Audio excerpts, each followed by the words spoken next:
وعلیکم السلام ورحمۃ اللہ وبرکاتہ۔ آپ کا سوال یہ ہے کہ کیا مسجد کی تعمیر کے لیے غیر مسلم کاریگر سے کام لیا جا سکتا ہے؟ اچھا، اس کی دو صورتیں ہو سکتی ہیں کہ غیر مسلم کاریگر جو کام کرے گا وہ مسجد سے باہر کرے گا یا مسجد کے اندر آ کے کرے گا۔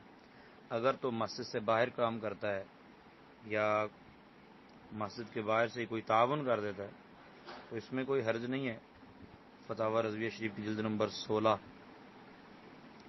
اور صفحہ نمبر 522 پر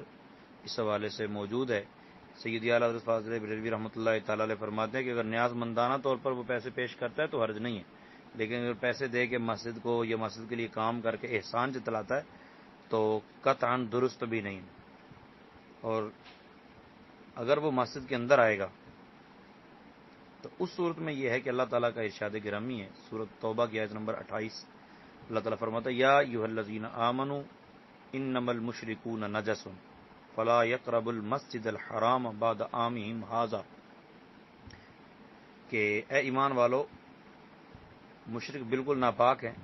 تو اس سال کے بعد وہ مسجد حرام کے قریب نہ آنے پائیں۔ اچھا، اس حوالے سے تفسیر صراط الجنان کے اندر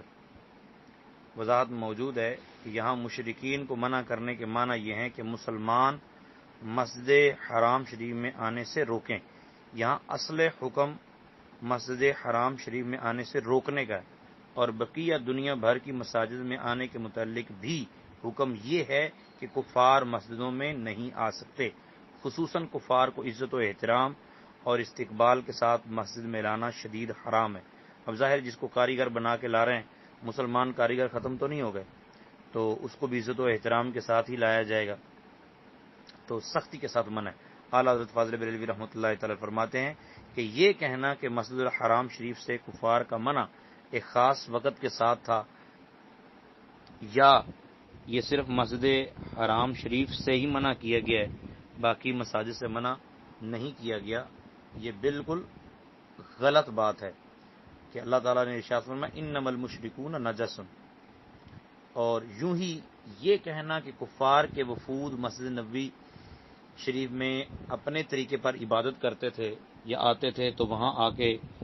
مطلب اپنی گفتگو کرتے تھے، اپنے معاملات چلاتے تھے، یہ کہنا بھی قطعاً درست نہیں ہے۔ لہذا کاریگر مسلمان ہی رکھا جائے، مسلمان کے علاوہ اور کاریگر نہ رکھا جائے۔ میرے وطن یہ عقیدتیں اور پیار تجھ پہ نثار